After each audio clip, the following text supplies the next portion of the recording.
keep it 100. Oh, you already know I'm gonna keep it 100 anyway. They talking accepting it's us. We stay on the grind till we up.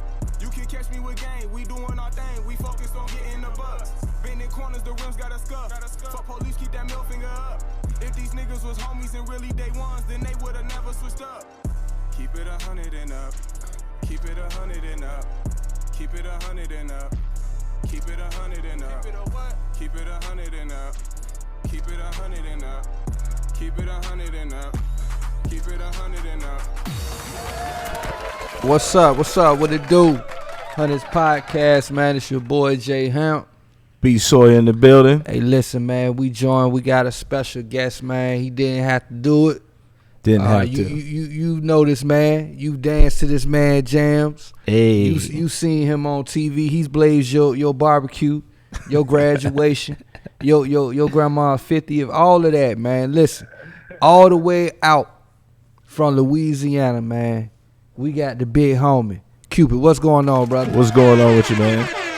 What's up, fellas? Can y'all hear me good? Yeah, Yes, we can hear you good. Already, man, bro. It's a pleasure to be on y'all show, man. Hey, a pleasure to have you, brother. Already, man. What's going on with you, man? How's life going? How's life treating you? Well, you know, right now it's Mardi Gras down here, man. So we've been partying for the past 2 weeks, man. I got a big old concert tonight, another one. I do a bunch of the big old balls out here, man. So tonight, me and DJ Jubilee and Chopper Style hitting the stage tonight. Wow. For like the last big ball of Mardi Gras tonight. So it's gonna be crazy. DJ Jubilee. Yeah, man. All right, so look, this is what I'm gonna need all our listeners to do, man. Listen. We peep the demographic, so we know who listening. We got that East Coast 21 through 35. So I know the radio stations ain't really put y'all on to who DJ Jubilee is, but I need all our listeners out there to do y'all research and put some respect on that man's name. Cause that's a lot of history right there in the New Orleans bounce scene. All I'm gonna say is probably 70% of every record that y'all listening to right now on the radio is directly a contribution to DJ Jubilee if they got that bounce beat. That's right. That's right. He's like the originator, like, you know what I mean? So look, so you from Lafayette? Yeah, man. I'm right in the middle between Houston and New Orleans, man. So, you know, I got a little bit of both sides of the spectrum in my music and in my sound, because, you know, we listen to a lot of bounce. We used to listen to a lot of screwed up music back in the day, and then we got that crazy stuff called Zydeco that we do down there too. So there's all kind of stuff going on. Man, let me tell you, dog. My ex is from New Orleans. I'm sorry, I said New Orleans. I mean Lafayette. Listen, man, y'all got some devil up in that gumbo, man. Like them women down there, they so bad, but they so evil. They so evil. I'm gonna tell you like this, bro. A lot of my partners came down, you know, at the university to like play basketball and football, and I would tell them, I say, man, don't mess with them girls from out here who know how to cook. And man, it's like 15 years later, and they still in Lafayette, dog. Play with them, man. They dangerous, dog. So tell me about growing up in Lafayette, Louisiana, man. What was that like growing up at in the mean streets of love, Louisiana? Well, you know, Lafayette is kind of like, man, it's very cultural. You know, it's very cultural, man. It's, you know, Cajun country, as they call it, Creole country. So, you know, the Creole vibes, the Zydeco vibes, it's very cultural down there, man. And like I said, I was in between the bounce movement of New Orleans and the screwed up music of Texas. You know, that was all big in Lafayette coming up. And so, you know, all my music was about partying and having a good time, because that's all we ever did. Like, every weekend is a festival. It's the dog festival, the cat festival, the bear. You know, they just name festivals after anything. Right. And it's just a party. So, you know, that's why my music is just so festive. You know what I'm saying? Mm-hmm. So growing up, to my understanding, your father was a pastor, correct? Correct. Yeah. Okay. So now you already know where I'm going with this. How were you able to grow up in a home where your father's a pastor? You know, y'all going to church. Hold on, let me ask him this question, because you done stole my damn question. So look, man. Let's be real. I'm a PK too. So I know that there's a test between showing the your friends that you down, and then at the same time trying to maintain good faith for the household. What was that like growing up? Yeah. Well, man, my dad was 100% against music, man, because I was on a full scholarship at the University of Louisiana For track and field.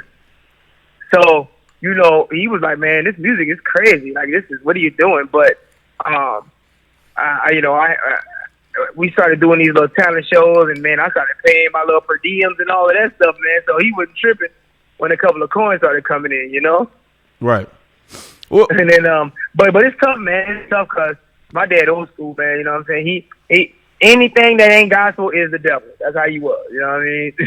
So did you But, ever have to toe that line to like have to go out and prove yourself a little bit more than some kids might would have had? Oh yeah, absolutely, man. Because not only that, coming up in Lafayette, nobody had ever got a major deal out of my city ever.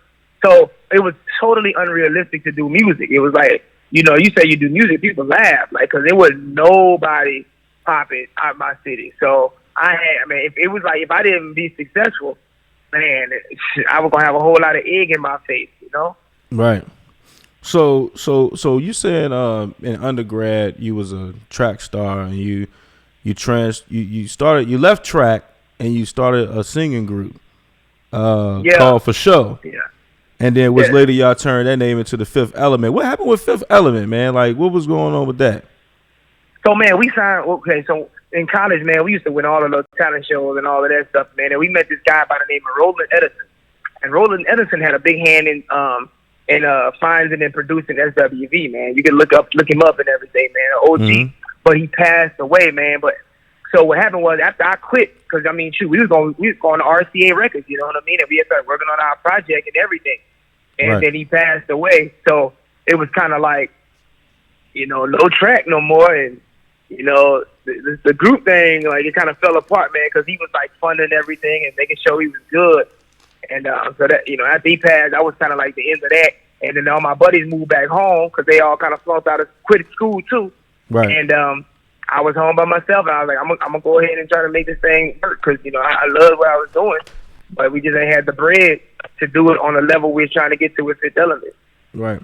So if you don't mind me asking, if y'all didn't have the bread to get it done, like did your father, did your family help back you with your career? Like, how was that transition, you know, to this is what I'm gonna do, you know, my mind's made up, Pop? Like, who helped you? Hey man, I'm gonna be 100% honest with you, dog. I ain't never had a financial backer ever, bro. Like, I used to work like a real job, dog, and save my bread. And I had a 1-bedroom apartment, save my bread, sell CDs out the trunk, sell CDs at the talent shows and everything. But I mean, you know, I don't know what it is to have nobody put no money behind me, bro. Right. Until I got signed to Atlantic, man. So, you know, I was just getting it out the mud, bro. I mean, doing blues shows, singing at weddings, singing at funerals. It didn't matter what it was, cuz. Right. And back in that paper, man, I had a little plan where I would sell my CDs at like $5 a pop, and I would press up a spindle of 100, you know. And I knocked that out, man. I had my bread, and I would use that to give a few DJs in the hood $50 to play my stuff at the clubs or at the dances. And I just rotated that little movement like that, you know. Do you think that Atlantic did right by you? Cause we gonna get in. I'm gonna get into it, a little bit deeper, but. So I'm gonna tell you, man. I'm gonna tell you two ways, right? I'm glad you asked that question because a lot of people who know me or don't know me don't know like the logistics of my situation. Right. So I had started singing blues, you know, like around 2005. I was doing the swing out two-step grooves, which is kind of what I do now. And I got discovered by this blues cat by the name of Mel Waiters, who, R.I.P. Mel Waiters, man, a legend in the blues market. So anyway, got signed. Started working with Mel. I made Cupid Shuffle. I ain't pushed that song at all. You know, I didn't think it was gonna be big because cats is like, man, this is stupid, man. This, you know how it is back in, Right. you know, like back in around 2007, if you wasn't spitting them accurate lyrics, it was the dumbest thing in the world to everybody, you know. Right. Shout out to Nina Nine and shout out to Wendy Williams, my two worst interviews ever, because they was like, this the corniest thing of whatever, like in the interview, you know what I mean? Right. But so anyway, get to Atlantic, and honestly, bro, Atlantic didn't do me wrong at all. The problem was Cupid Shuffle didn't have a genre. You feel me? Like it was on the country chart, it was on the pop chart, it was on the hip hop chart, it was on the urban AC chart. Mm-hmm. So the most difficult situation was trying to find a second single that would work. But also, I'm sorry, go ahead. No, go ahead. I ain't said that. But ultimately, my core fans was the blues fans. You feel me? Mm-hmm. So when I got to Atlantic and I started doing all of this stuff over there, my core audience was like, man, you got Cupid Shuffle, but he not making the music that been maintaining him down here in the South for the past, 5-6 years. And then at the label, we couldn't figure out what single to drop because we didn't know which demographic to go to. But on the number side, I was able to retain all the publishing, so at the end of the day, like numerically, it was a blessing, but it didn't put me with the 5, 6, 7 different records. But the cool thing is, I'd probably say maybe 2 or 3 artists that came out the same year with me still eating, doing music, and fortunately, I'm one of them who got a record that's just timeless, that worked. But man. The reason why I'm asking you that is because I was in those offices right around that time period when you got signed, and maybe I use the wrong choice or did they do you wrong? I just can't see knowing who was there at the time, and shout out to Julie and all of that. But yeah, I just can't see them knowing what to do with you after having a song because you're right, that song is its own genre, and to me, I feel like they should have separated you from that as far as your career and pushed you. Go ahead, brother. Go ahead. No, I'm just saying because at the same time when you got signed, they had Young Steph. This is the time where T.I. was dropping, was in and out the building dropping his album. They had Mano. 2007 was a big year for Atlantic Records. You know what I'm saying? Man, I'm glad you saying, bro, this is the best interview ever, dog, because I could talk to somebody who gonna understand. When you do interviews all the time, cats don't understand what you be saying. So first, bro, I got signed. Aaron came in. I got signed to Atlantic, right? After about maybe 8 months, man, they slid me down to Asylum. And I didn't understand. I'm like, what's going on? So that's when I kind of realized that, they didn't have a clue or an initiative really to drop a second single or to have me featured on other records, so on and so forth, because they didn't get it. And up until 2010, bro, my download wasn't even as the way they are. Not until Steve Harvey and I got with Steve, and Steve just took initiative to really just drive the song into the ground. The numbers start going up because I didn't recoup until 2011. But man, between 2007 and 2011, man, we would sit down in the meetings and they would shoot me records, man. Shoot me records featuring Missy. Shoot me records featuring B.O.B. already on them. T-Pain already on them. And I'm like, okay, what's gonna be the next single? Julie was gone. Julie thought one thing. Your boy, Kaiser thought another thing. Mike Karen, he was thinking another thing. So it was just they butt heads to the point where they was just screw it. You know what I'm saying? Yeah. It is what it is. Man. On to the next, man. And that's crazy that you say that about the recoup, because I remember when the song dropped, I was DJing a talent show, a freshman talent show out at Norfolk State, and we put that song on, man, and they had crowd went crazy. But then when you said, when Steve Harvey got his hands on it, that's when it seemed like it became a cookout anthem. This is a part of the black community. Mm-hmm. So what does it mean to you to know that you have a song that, I mean, it's ingrained in us, bro. From knee high to tree high. That's you. You did that. What does that mean to you?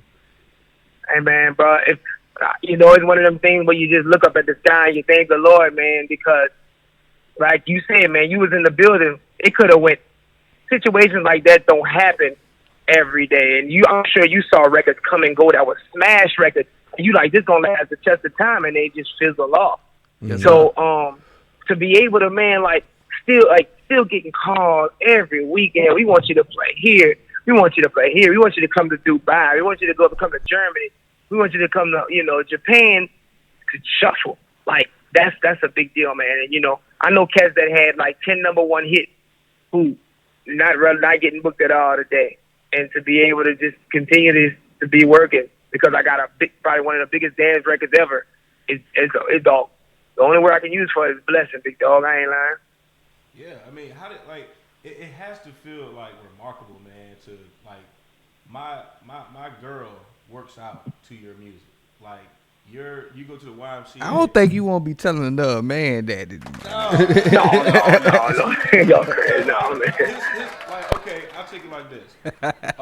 My daughter taught me your line dance. She said, "Daddy, there's cool guys on TV. Everybody's doing it. You got to come in here and try it." So I'm in the living room. I was like, "What is this?" So I seen this black dude doing line dancing, and I was like, "Who is this?" And I was like, "This is hot." So one of my dreams was like, I gotta meet this dude, man. Like, it's crazy because you don't really see too many of our black people line dancing from what I've seen growing up. They got the country western stuff on TV where you see like the little line dancing. It's different. Like you brought flair to it, to country music, kind of, sort of, in my opinion, and like you showed America that we pretty much can do anything, man. Like you just don't understand. Hold on, you lost signal. Oh, you lost signal. What's up, bro? You back? Yeah, man, dude, man, apologies. I'm traveling through on the Chapelaya Bridge. Apologies. I hit that redial button so fast. It's all good. I appreciate that. So look, we were talking about you bridging the gap. I don't know what part you cut up, but Brandon was basically talking about you bridging the gap with what you did. Let me ask you this: with every blessing, sometimes those who are not on the receiving end can use that blessing as a barrier or a grudge against us. Do you feel that the gravity and the momentum of that song and how big that has gotten had kind of typecast you as the Cupid shuffle guy? Cause I listen to you sing. You can sing, bro. It's a difference between being able to sing. You can sing. You feel me? But it's like, man, to some it's like, oh, he's a one-hit wonder because all you're known for is a Cupid shuffle. But I don't think people have really heard you sing. And I heard you sing a couple of gospel songs, and then I heard you sing R&B, and I'm like, wow, this man can really is really tapping into every single genre of music. You know what I mean? Like, how does it feel to be multi-talented, to be able to do that? Yeah, well, fellas, I mean, keep it real. I'm not gonna even lie. Like it had every now and then it'll get to you because you're like, you'll put together the most beautiful harmonies and whatever like that on some new stuff, but people want to hear the Cupid shuffle. So, it's like. Somebody always, man, I had a cat on Butch Hartfield, man. You might know Butch, man, worked in records and stuff. And Butch was like, yo, if they're going to put you in a box, own the box, at least own the box. So, for me, man, if you're a true fan and you listen to the catalog, I'm going to give you other stuff to listen to, man. But for the majority, man, if they book me or bring me to a place and I do Cupid shuffle and then I do something else, and then I get an opportunity to show them, my talent and my skill set, then, that's it's like constant growth.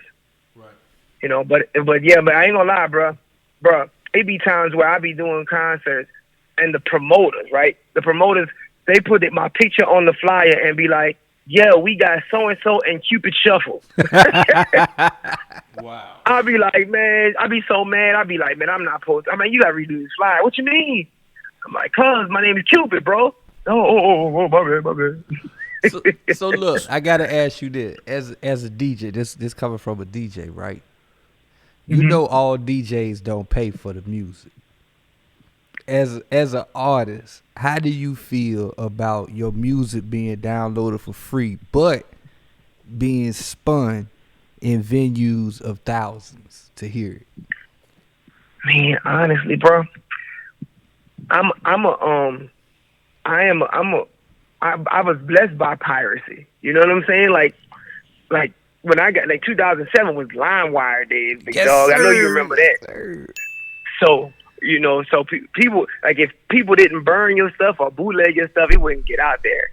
So being at the level I'm at, man, you know, if there's a song that a DJ grabs and he in Pennsylvania and it's like a B-side song from my project and it blows up there, man, that's cool, you know, because I'm coming to get that money when, you know, if the song get hot. So I don't have a problem with that, man. You know, I'm a touring artist. I'm a you know, me and my band, we play all over. So, you know, now what I will say is what people don't realize is when you download the music illegally, you can put it on YouTube if you want to. Please do. Please put it on your DJ thing. And put it on all that, because that publishing coming over here.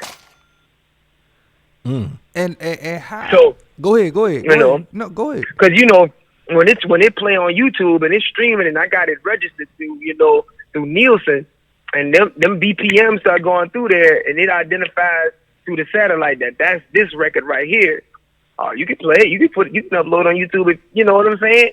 And YouTube gonna send you a message that say that you don't own that copyright to that song, and that's because it's coming over here. So that piracy stuff kind of works good if like everybody got your stuff on the internet and they streaming it, because you still get to eat off of that. So look, let me ask you this, man. We get a lot of you know, young and up and coming artists that, you know, send us songs to play, and a lot of their music is, you know, covers. You know, they'll take a Lil Wayne song and rap over it, and you know it'll be dope. Yeah. But can you explain, you know, just take a few seconds, man, just to talk to them about how important what publishing is, how important it is, and how important it is to have your business right before you get out here and you try to put some music and try to put some music out and make this a career. Man, listen, man, you know, through the grace of God, I ain't never punched the clock since 2007 because of the publishing of the Cupid Shuffle. Like, you have to own at least minimum 50% of your publishing. And now, guys, when you know, them young guys, like you say, they take a Lil Wayne track and they rap over it and they got a hit, and they might have to do some shows for a little while. But Wayne getting a check. He's getting a check.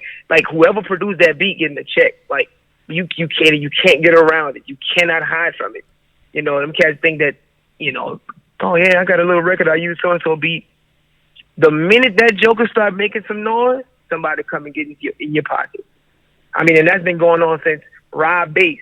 You know what I'm saying? Joy and Pain. Frankie Beverly sued Rob Bass. That's why Joy and Pain got shut down. It's gonna happen. So you got to make sure that you got your stuff together, because I mean, bro, I swear to God, man, feel me. Feel y'all boy on this, because it's from my soul. I wish somebody would go on a record and say, down, down, do your dance, and sample it. I wish it'd be Bruno Mars.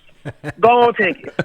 Man, I'll wait till that thing gets to number one, and I'll call back. Hey, man, looking for my check. Oh, yeah, please. So look, man, as far as the new music that you putting out, man, and just your experience, man, talk to me, man, about Louisiana, man, and how growing up and how this influences your sound, bro. Man, it's party. Man, we party when people die. You know what I'm saying? Like, we second line down the street, you know? So everything is just party, man. And so most of my music is like dance, up-tempo, R&B. And I know when people think R&B, they think about like Music Soul Child and slow stuff like that. But I'm more like on that 70s, 80s funk kind of stuff where people would dance, but they were still singing, you know, because that's what I grew up around. Is you know, jazz bands, party bands, second line bands, Zydeco bands, and all of that. So that's, you know, I could make a slow song, but every time I make a slow song, somebody be like, "Oh, they got a line dance for it?" Like, no, like, you know. Well, let me ask you this: do you plan on owning your own label? Man, yes and no. Like, I would love to, but today is different, man. Like, you know, dude can wake up in the morning, man. He could be a barber and be like, you know what, I want to be a rapper. He can get online, get him a nice little outfit, make him an album cover, put his song on all the social stores, and blow up. You know, so that's one of the things. And you know, I tried to work with some artists, but in this industry, man, there's so many artists that they're not hungry. I haven't really came across somebody that just like already kind of established that just needs a push. Right. And then, you know, I hear those horror stories about these guys. Like, if they don't blow up, they be mad at you as the label. So, you know, I don't. You know, the responsibility of trying to ensure that somebody like has a successful career that's not attractive to me, man. But I love to collaborate and work with cats and try to help them, you know, push their stuff. But to take ownership of somebody's career as a quote unquote label, he keeping it real. He ain't trying to babysit a grown ass man. Hey, there you go. There you go, man. So man, I gotta pick your brain real quick, man. So look, you got Parliament or you got Earth, Wind, and Fire. Who you running with? I'm going Earth, Wind, and Fire. What? Oh, yeah, I'm gonna give you some claps, but come on, you gotta explain this one over Parliament. Vocally, because you gotta because Parliament. Don't get me wrong. I say band for band, they what for what, but then vocally, man, Earth, Wind, and Fire kind of. I think they edged them out a little bit. Now, I ain't saying it's like I'm gonna say 1A and 1B. Like, it ain't no far gap, you know. Okay. One more. I'm on one more. The Isley Brothers or the Dales. I know, right? Oh man, hold on, man. I know, right?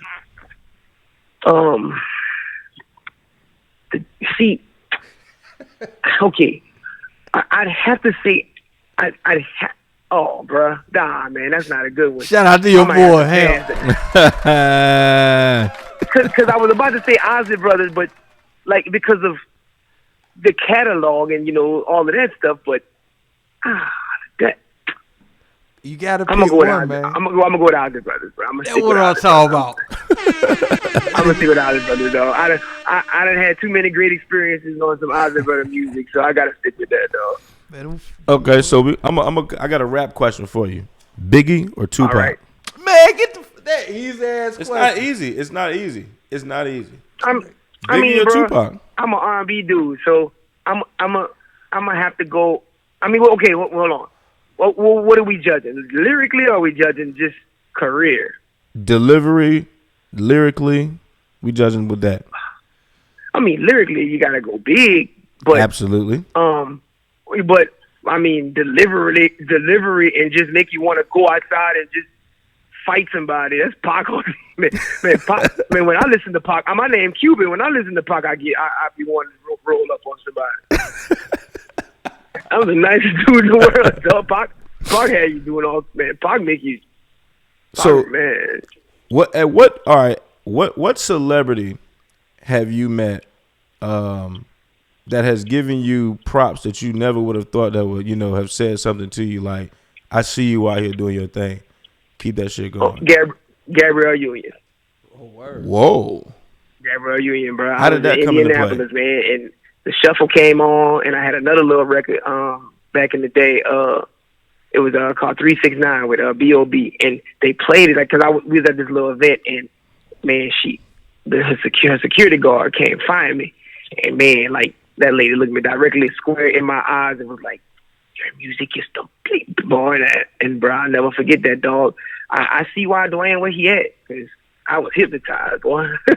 Wow. Yeah, but she that was one of the bigger ones, man. You know, of course, Steve Harvey, man, and then I say the only other one that really got me was SWV because I'm a big SWV fan, bro. I like them, you know, and I met them at Essence Festival, and I didn't think they knew who I was, and they was like just tripping out and show me this dance and da da da da. And this. So that was special for her. That was special. So another special moment in your career, in 2008, you broke the Guinness World Record with the largest line dance, assembled over 17,000 people.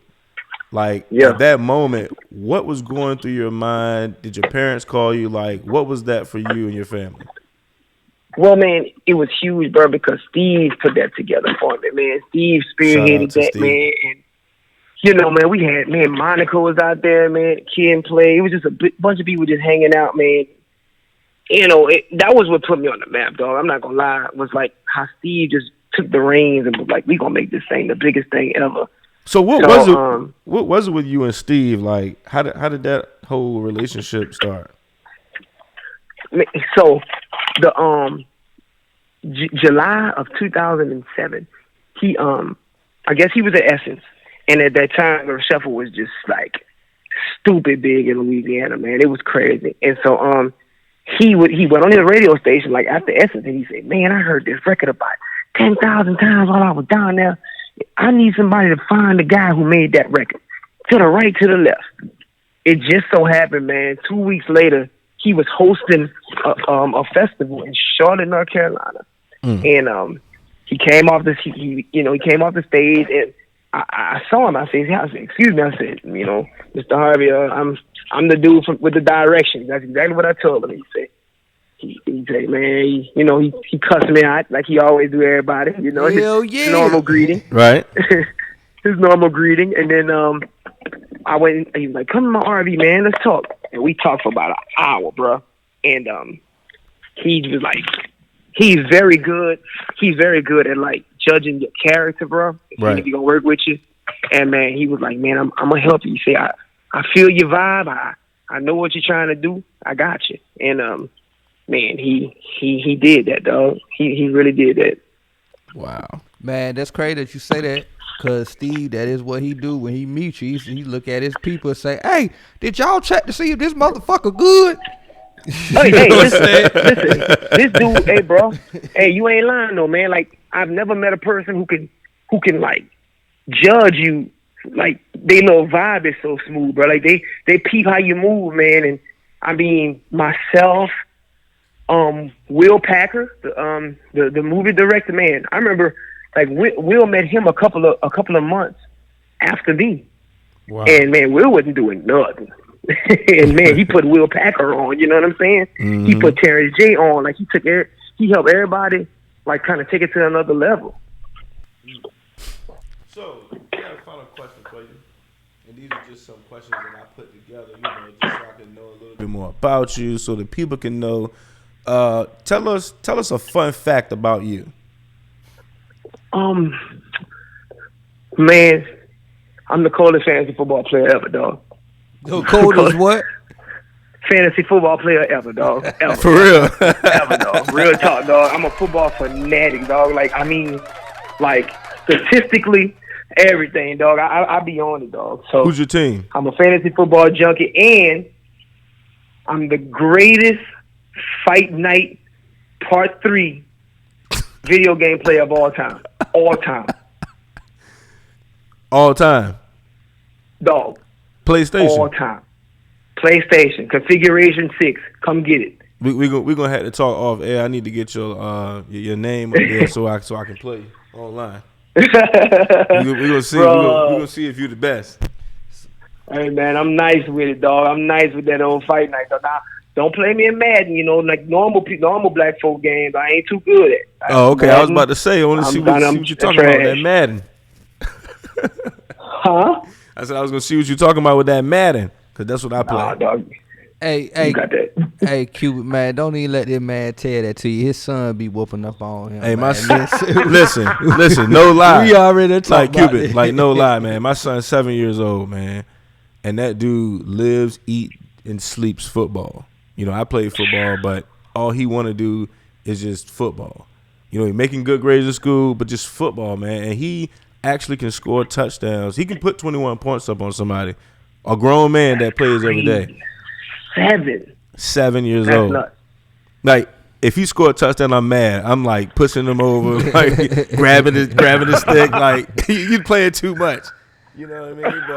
But it's amazing, you know, to see somebody so small be able to do something like that. So look, let me ask you this, Cupid, man. You know, you come from a long line of, you know, hip hop royalty.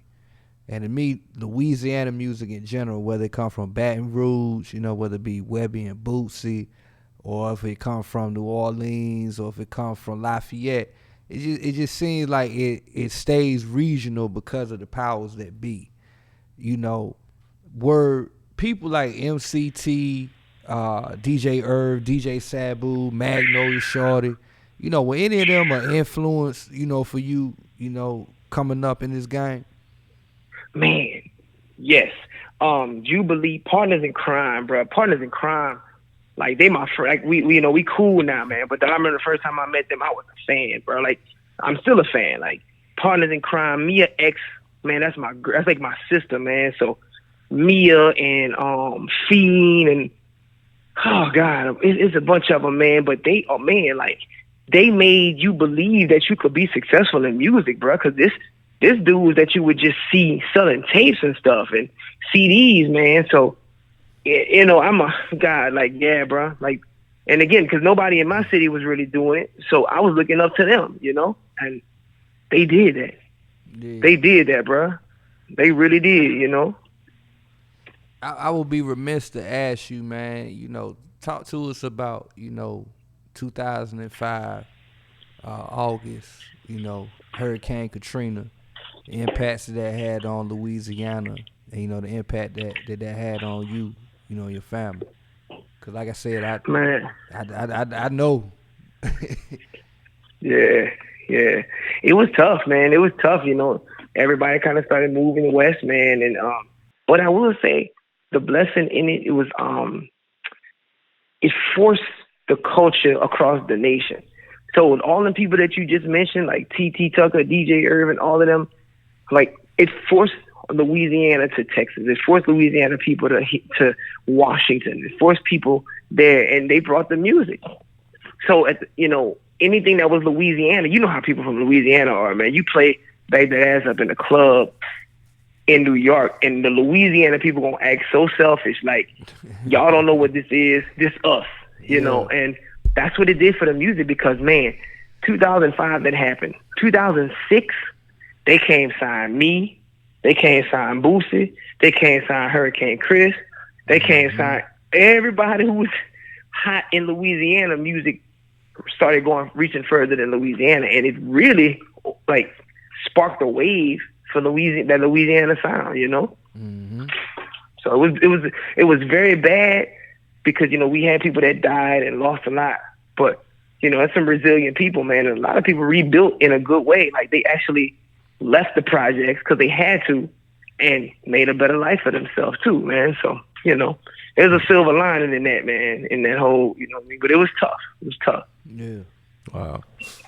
So, you know, being that you're from Louisiana, you ever thought about doing a track with Wayne? That'd be cool. That would be cool. On the slick though, between you and I got one with Boosie I'm about to do at the end of the year. Yeah. Hey, it's crazy because, you know, don't know about, like, you say Cupid. How? Man, it's crazy. So I love doing with Wayne, man, but I messed around and got the most controversial internet dude of all time on the track, man. But it makes sense if you a Bootsy fan, man. Like I've been a Bootsy fan for a minute, man. Like Bootsy a real dude. Me and Webby, like I DJ'd the show, Webby DJ Live Summerfest, man. Been on stage with him, like. So I've been following Boosie's career for, you know, a while, man. And like to see that brother, you know, grow up. And I remember up here where we from, people didn't rock with him. Richmond, Virginia rocked with him. Where we at, the 757, they didn't rock with him. They couldn't get over his voice. And like, you know, our area is like that. Like when Waka Flocka dropped, they couldn't get over his name. But then once it became appealing nationally, then everybody got on. It's the same thing with Bootsy. So as a Bootsy fan, it makes sense to me that he would do a track with you. Like it makes sense. It fits. You know what I'm saying? And shout out to you, you know what I'm saying, for getting Bootsy Badass, aka Kappa Alpha Psi representing himself. yeah. Them dudes crazy, man. That dude is nuts, bro. I swear to God, he wild, man. But he know how to. Hey, bro, you give him an inch, he gonna take a mile, and he do not care. You know how Bootsy is. I mean, and if you don't, like, he don't care. Like, he gonna say what he gonna say and dare you to say something bad, and you know that's how he moves. So, ain't it crazy that when he went away, there was no Instagram Live, there was no FaceTime, and then when he comes home, this is his avenue that's really, you know what I'm saying, move him to the people. Brother, that's crazy. And you can't give a dude like that kind of power, bro, because you gotta realize he don't care already. Yep. So, you know, he gonna do whatever, man, and that's what you gotta love about him, bro, is that he just like, man, I woke up in the morning brushing my teeth, I'm eating some Cheerios on live. Like, and we'll just sit there and just eat Cheerios. Don't say nothing for 20 minutes. And we'll have 5,000-6,000 people looking at it like, come on, Bootsy, talk. Say something. Do something. He'll just sit there, milk falling all out of his mouth and everything. He don't care. He's one of the realest on-air personalities out here. So look, brother, man, I want to thank you again for, you know, joining us tonight. Absolutely. I want you to, you know, tell the people how they can link with you, what they can expect from you, you know, what you got coming up next. All good, man. Well, I'm always on Instagram, and my Instagram is official new Cupid.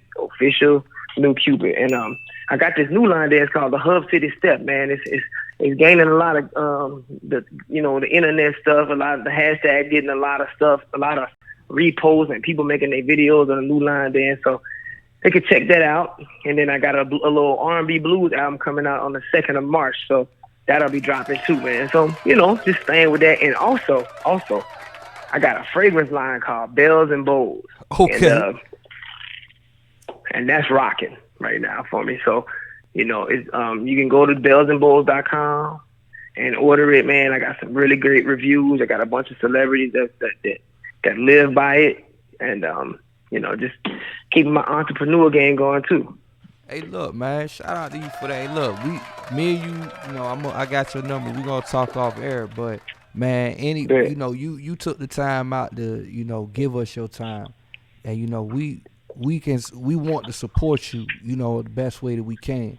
So if it's anything that you got dropping, whether it be your fragrance, whether it be your music, man, if you just send it to us or give us a heads up of what you got going, man, we'll promote it. If you want to send us some product, when we get these interviews with other, you know, celebrities like you know, we'll give it to them. We'll help promote you, man. We'll support you the same way you supported us. You know what I'm saying? So you just say the word. I appreciate that, dog.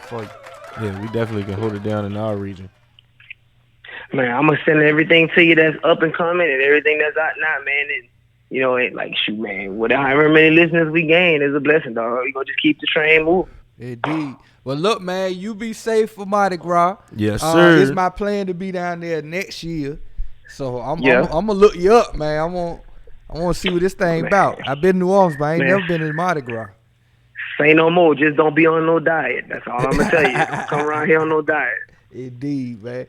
What's that club, man? Ocean 12. What's it? Ocean 12 down on Bourbon? Yeah. What is it? Oh, you go there. Catch me out. They got all of them. It depends on what you want. Man, Nia's, I had something called a Bow Wow.